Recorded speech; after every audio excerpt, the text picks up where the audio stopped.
भौमासुर ने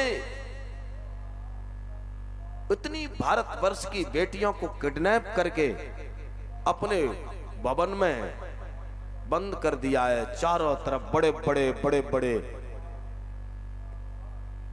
पहरेदार लगा दिए हैं, रक्षक लगा दिए हैं।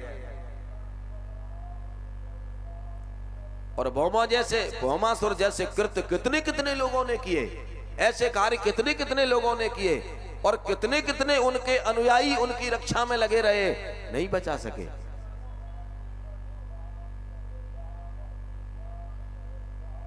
उसकी दृष्टि से नहीं बच सकते हैं। रावण भगवती माता जगज्जननी जगदम्बा को लेकर के लंका में रख लेता है और बड़े बड़े पहरेदार लगा देता है। और एक पहरेदार में तो हनुमान जी महाराज जब एक ही खींच करके मुष्टिका मारते हैं, जो कहती है मोर आहार जहां लगे चोरा। जो चोर होता है वो मेरा आहार है, चोर मेरा आहार है। मैं चोर को छोड़ती नहीं हूं, मैं चोर को खा जाती हूं। और वो चोर नहीं है जो भगवती सीता को लेकर के लंका में बैठा है और तू उसकी रखवाली कर रही है।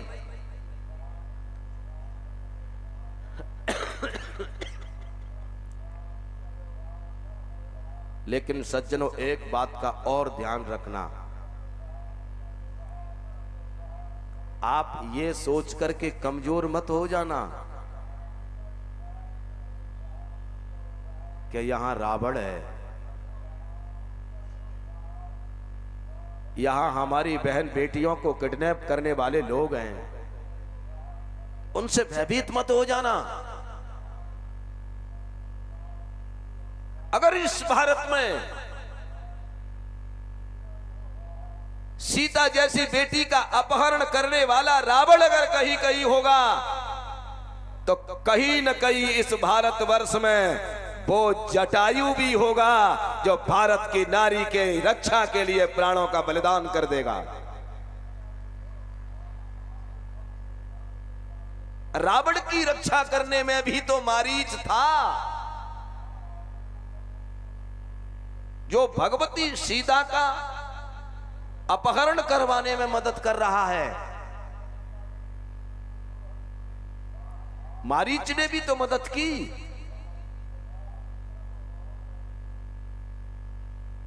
इस धरती पर रावण भी है, इस धरती पर मारीच भी है, जो किडनैपरों की मदद करते हैं। मारीच ने रावण की मदद की सीता का अपहरण करने में, और वो मारीच कोई और नहीं है। अगर कोई व्यक्ति हमारे भारतवर्ष की कन्या का अपहरण करता है और संसार और इस सरकार का कोई भी नेता मंत्री मिनिस्टर उसकी रक्षा करता है, वही मारीच है। लेकिन फिर भी भयभीत मत होना, अगर ये लोग मारीच बन जाएंगे तो भी डरने की बात नहीं है। कहीं न कहीं से वो जटायु आएगा, कहीं न कहीं से जटायु आएगा और नारी की रक्षा के लिए प्राणों का बलिदान करके प्रतिष्ठा कर देगा, प्रतिष्ठा कर देगा नारी की रक्षा की। इसलिए भयभीत होने की कोई आवश्यकता नहीं है। अगर कोई दुशासन बनकर के नारी का चीरहरण करेगा तो वो भगवान श्री कृष्ण अभी कहीं गए नहीं हैं। स कृष्ण क्वापिनो गतः, वो कृष्ण अभी कहीं नहीं गए हैं। आज भी किसी न किसी रूप में प्रकट होकर के रक्षा करेंगे। इसलिए डरने की बात नहीं है। ये रावण, ये मारीच, ये भौमासुर आते रहते हैं, लेकिन सनातन पद्धति को ये खत्म नहीं कर सकते हैं।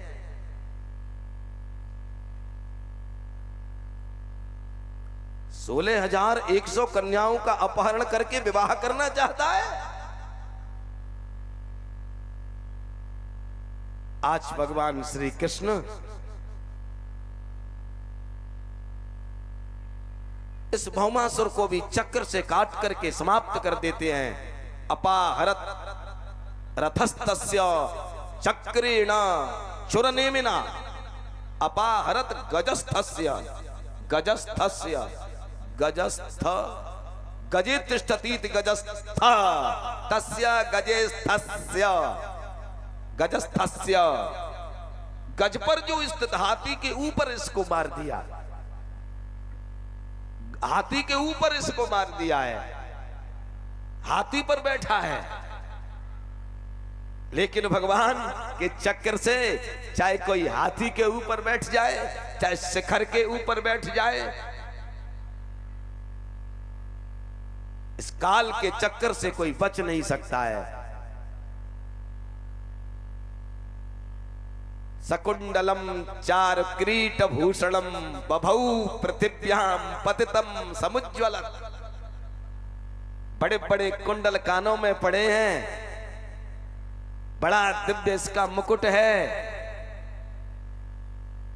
लेकिन भगवान ने उस सिर को ही काट दिया। अब किस काम के रहे कुंडल, कहां गई वो चमक, सब खत्म हो गई। सज्जनों, इस भौमासुर की मृत्यु का तात्पर्य यही है, अगर हम और आप भी कर्मों को धनी बन जाएंगे, भौमासुर बन जाएंगे, एक दिन मृत्यु निश्चित है। इसलिए बचिए, भगवान के इन चरित्रों को अपने जीवन में उतार के अपने को कृतार्थ करिए। ये मनुष्य का जीवन आज हमें मिला है, ये दोबारा मिलने वाला नहीं है। पुनर्वित्तम पुनर्मित्रम पुनर्भार्या पुनर्मही एतत् सर्वम पुनर्लभ्य न शरीरम पुनः पुनः। पुनर्मित्रम, मित्र भी हमें दोबारा मिल जाएंगे, मित्र भी हमें दोबारा मिल जाएंगे। अगर हम घोड़ा बनेंगे तो घोड़ाओं के भी तो मित्र होते हैं, गधों के भी तो मित्र होते हैं। पुनर्मित्रम और पुनर्वित्तम, ये धन भी हमें दोबारा मिल जाएगा। पुनर्भार्या, ये पत्नी भी हमें दोबारा मिल जाएगी। अगर किसी जन्म में हम गधा बन जाएंगे तो गधे की भी पत्नी गधी होती है, गधे को गधी मिल जाएगी, गधी को गधा मिल जाएगा। पुनर्मही, ये धरती भी हमें दोबारा मिल जाएगी। हम चीटा चीटी हाथी गधा कुत्ता कोई भी बनेंगे, जन्मेंगे तो धरती पर ही, तो धरती भी दोबारा मिल गई। एतत् सर्वम पुनरलभ्य, ये सब दोबारा मिल जाएगा, लेकिन ना शरीरम पुनः पुनः, ये शरीर हमें दोबारा नहीं मिलेगा। आज हम इस हनुमानगढ़ की इस पावन धरा पर बैठ करके भगवान की जो कथा सुन रहे हैं, सज्जनों, ये शरीर और ये दिव्य स्वरूप हमें दोबारा नहीं मिल सकता है। बोलिए सद्गुरुदेव भगवान की। इसलिए मानव बनने का प्रयास करिए। आप ये समझ करके संतुष्ट मत हो जाना कि हम मनुष्य हैं, हम मनुष्य नहीं हैं, हम मनुष्य नहीं हैं। ये वेद की वाणी है।